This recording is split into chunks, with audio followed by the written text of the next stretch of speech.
уважаемые граждане Кыргызстана, поздравляем вас с Днем охраны окружающей среды, который проходит ежегодно 5 июня.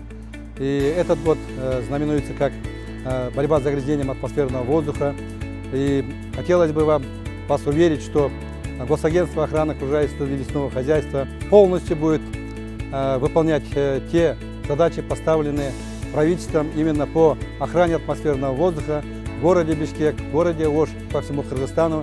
Мы обещаем вам, что мы будем выполнять все поставленные задачи по очистке именно атмосферного воздуха города Бишкек.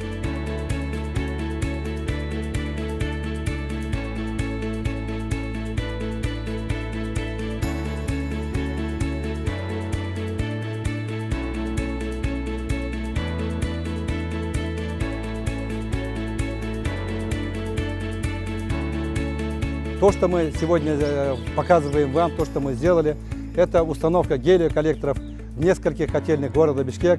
Мы очистим и создадим вам благоприятную окружающую среду. С праздником вас, дорогие наши граждане!